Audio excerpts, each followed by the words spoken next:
Ah, yes, the ultimate motivational myth. The idea that your brain is basically a Costco-sized warehouse and you're only renting one dusty corner of it. Teachers love this one. Self-help gurus thrived on it.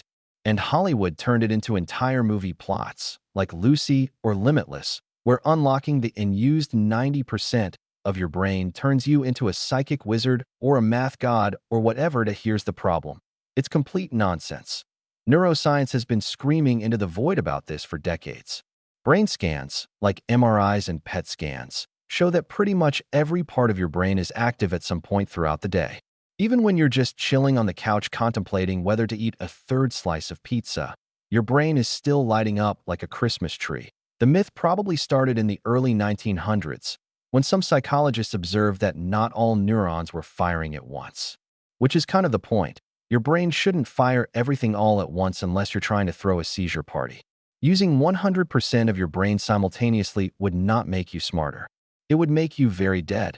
Also, fun fact, your brain already hogs around 20% of your body's energy just to function.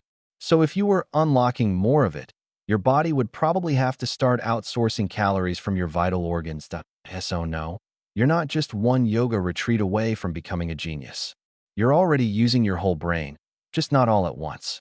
Because evolution, unlike that one gym teacher, is actually pretty good at efficiency. Basically, if you were only using 10% of your brain, you'd be in a coma.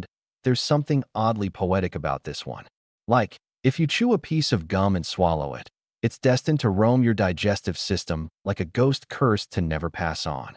For 7 entire years. Why 7? Who knows? Feels biblical. This myth is like the Santa Claus of school health warnings. Teachers, parents, playground legends, everyone was in on it. But in reality, nope. Swallowed gum does not hang out in your stomach for a mini-human lifespan. Here's what actually happens. Your body is pretty solid at processing stuff that's not food. Gum is made of a rubbery base that your body can't digest, true. But that just means it skips the breakdown line and heads straight for the exit like a VIP guest at a terrible party. In other words, you'll poop it out. Usually in a day or two. No dramatic 7-year journey. No intestinal haunting. The only time gum causes a real problem is if you eat a lot of it in a short time. Like, enough to build a new organ out of it. And even then, the danger is more about forming a blockage with other junk, like coins, paper, or small Lego parts. You know, the usual stuff kids apparently eat. That's so the gum myth? It's basically just a parent-friendly way of saying, don't be gross, without launching into a full digestive health lecture. But still, kind of brilliant how society used fear-based storytelling to police snack behavior. Basically, your intestines aren't a haunted locker. They're a trash chute. Okay, let's start with a confession. Chameleons are dramatic little divas. The idea that they're using their color-changing powers to become invisible like budget jungle ninjas? Total fiction. Chameleons do change color, but not for camouflage. At least, not primarily. They're actually doing it to show off. Yep, these tiny lizards are more concerned with flexing their mood than blending into the wallpaper. Their skin has layers of specialized cells with crystals in them, called iridophores. These crystals reflect light differently depending on how the lizard stretches or relaxes its skin. So when a chameleon's feeling spicy, stressed, or ready to fight a rival, it puts on a flashy new outfit to let everyone know what's up. In fact, many of the bright color changes are social signals, like, I'm looking for a mate, or back off or I'll bite you with my weird little lizard teeth. It's less spy movie, more lizard soap opera. Yes, they can use their color for temperature control or limited camouflage, but the drama comes first. You know how someone wears neon workout clothes in the gym, even though it's totally unnecessary? That's a chameleon. Vibes over stealth.so next time someone says chameleons disappear into the background. Just remember, they're not trying to hide, they're just vibing loudly with science. Raise your hand if you were shown that little map of the tongue in school. You know the one, sweet at the tip, salty on the sides, bitter at the back, and sour somewhere in between. As if your tongue is a monopoly board of flavors. Well, you can go ahead and throw that diagram directly into the historical trash next to bloodletting and phrenology. Because your taste buds? They don't care about zones. The whole taste map, Myth came from a 1901 German paper where the scientist measured slight differences in sensitivity across the tongue, slight being the key word. Then, in the 1940s, an American scientist mistranslated the study and turned it into a full-blown map. Classic game of academic telephone. In reality, all five major tastes, sweet, salty, sour, bitter, and umami, aka the savory one, can be detected all over the tongue. Yes, some areas might be a tiny bit more sensitive to certain flavors, but your tongue is not a divided kingdom. It's more like an open plan office where everyone's doing the same job, all the time.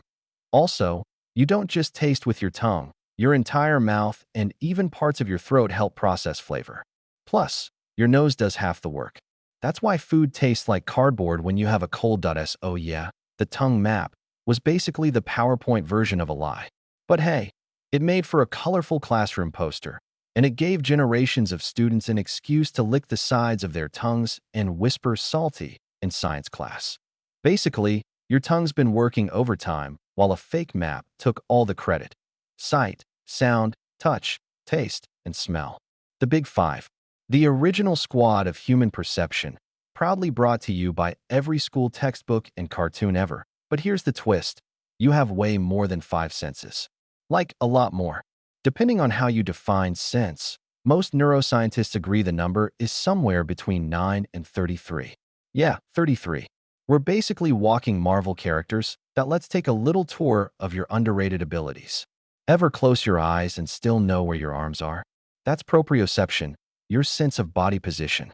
Think it next time you reach for your phone in the dark without smacking yourself in the face. Then there's nociception, your sense of pain. And thermoception, your ability to detect temperature. Also, balance, hello, equilibrioception, hunger, thirst, time perception, and the list goes on. You're a living, breathing sensory buffet. Why did we all learn the five senses lie? Because Aristotle said so. Literally. That's it. The Greek philosopher decided on a neat little five-pack, and people were like, cool, sounds organized. Let's teach that to children forever. Look, Aristotle gave us a lot of great ideas, but this wasn't one of them. He also thought the brain was a cooling system for the blood, so maybe not the best biology source. The five senses model is catchy and simple, perfect for teaching toddlers, not so great for explaining how your body keeps you from walking into traffic or sitting on a cactus. Basically, your body's running a full sensory theme park, and your textbooks only gave you the gift shop. Yes, the classic trivia night flex. Did you know the Great Wall of China is the only man-made object visible from space? And people nod like they've just unlocked the secrets of the universe. Except it's a lie.